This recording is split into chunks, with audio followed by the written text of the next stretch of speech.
I love being around horses for so many reasons. I was the child who was the horse girl, and my love affair with horses started probably before I can remember.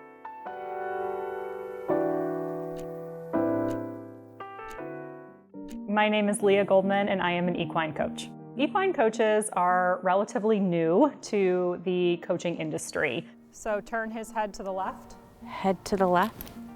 They're not coming to learn how to ride. They're just coming to learn about themselves in a very unique and different way.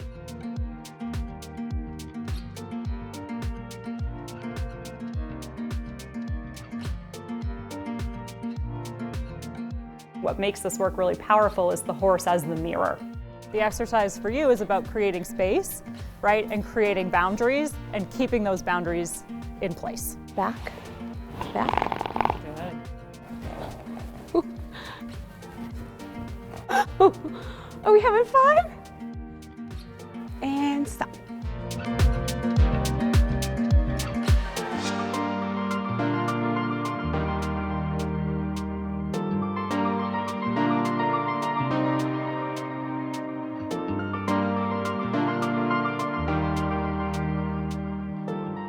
Can maybe qualify for some of these larger therapeutic programs, which are so wonderful, or you could be interested in riding horses, but there wasn't anything in the middle. This really is quite a long journey of how I got here. I entered into a relationship and spent 3 years with this man who I thought was going to be my lifelong partner. He had been living a double life and had been in a relationship with somebody else for the entire time that we had been together. And it was a life-altering moment. 2 weeks before I had found that out, I hadn't been around horses in a while and was really missing it. And I started riding when I was 6. I found a horse that I signed on to lease for the summer. It just all started to come together. So while I was grieving the loss of not only this person who I loved, but the loss of this life that I thought I was gonna have, I had this space to go to. A lot of what I just needed was somebody to be with me, right? And that somebody was a horse. That's really where my own healing started to begin. I was mentored and trained under a master coach out in Santa Fe, New Mexico. There's 5 horses. Every single one of them was laying down except for one. I was like, I think that's the horse that I'm the most connected to.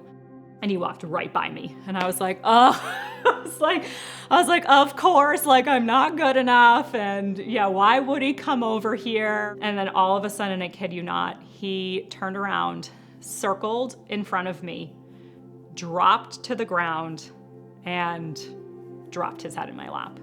I lost it. I just completely broke down. It does something for you that sometimes people can't give you, right? You're looking for answers or you're searching for something. You're just searching for it and you can't get it. You can't find it. And all of a sudden you have this powerful, majestic being giving you exactly what you need. And it was just the 2 of us in that moment, and it was just everything's gonna be okay. I get a lot of people who have lost spouses, some people who have lost pets, and they need a place that they come to where they feel a sense of comfort and safety.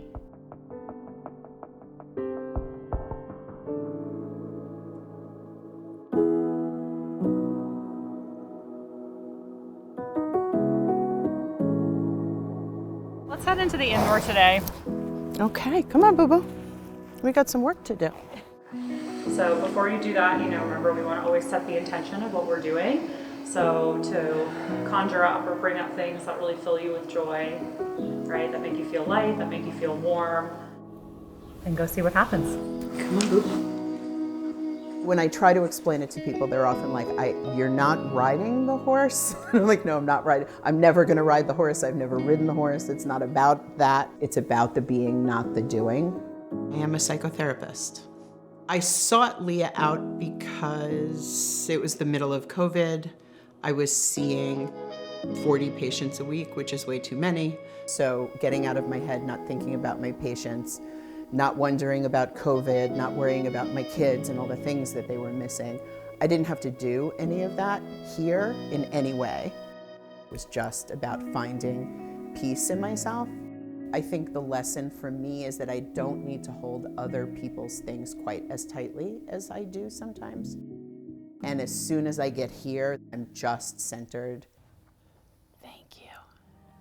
We're not going to be able to take Saint home, but the hope is that you have a felt sense experience that will remind you when you're not on the farm and life gets tough or chaotic or stressful, and you can have this moment of like, okay, let me just pretend like I'm in the field with Saint and I'm breathing with Saint. And I actually have many people who keep photos of Saint as a reminder, right, to slow down, to breathe, to just take a moment for yourself. I was mid-pandemic diagnosed with a rare chronic illness called idiopathic subglottic stenosis. Essentially, my body will suffocate itself. I have always told Leah that the doctor saved my life, but Leah and Saint saved my soul.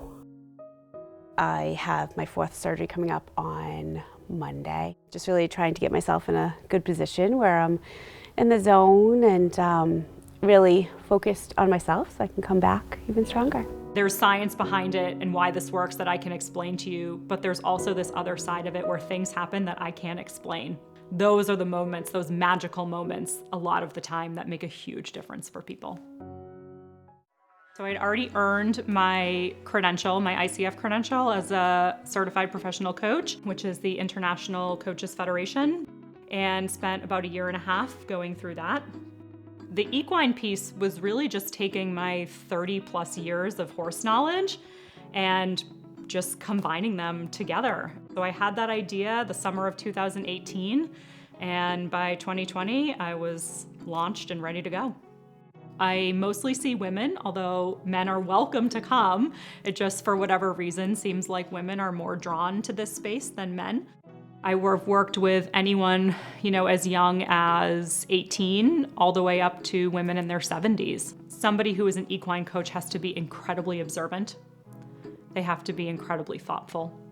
You have to be able to hold both the human heart and the equine heart masterfully. The client has to lead it because I'm here to help them. You'll always hear me check in with the client. How are things going? How have you been? We talked about this last time. I have probably like 10 to 15 go-tos that I use. Some of them are super short, really simple. Others take a lot longer.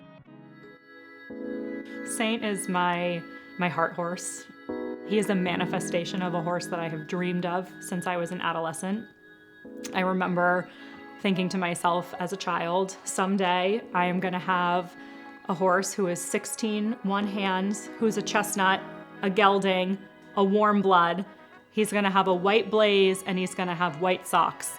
When I started looking for a horse, I had posted in a Facebook group and a woman messaged me and she said, I think I have the perfect horse for you. And she sent me some photos of him and I was like, 16 one hands, chestnut horse, gelding, warm blood, white blaze, white socks. And I was like, what's his name? She goes, Saint. And I was like, you can't make this stuff up if you try. And I'm like, it's the perfect name for a horse that's doing this work. HeartMath is a research organization. What they did was they basically discovered that horses sync their heartbeats with one another. So essentially, if a horse's heart rate goes up, it kind of pings to another horse. And that's like, oh, do we need to be on alert? Do we need to be worried about something? Should we start moving? What they found was that horses can sync their hearts with humans as well, from up to 4 feet away. But what that does is it can lower our heart rate. It can also lower our blood pressure and basically puts us in this state of neutrality, which is just a place of ease. This job has changed my life in every way. In every way. I'm doing what I'm passionate about. I've always wanted to help people. I've always loved horses. I get to combine those two things and I get to give this to others. That's what makes it so worthwhile. When I'm here and I'm doing something for myself, that's when the positivity comes out. Like when I'm with this guy, it kind of just melts everything away.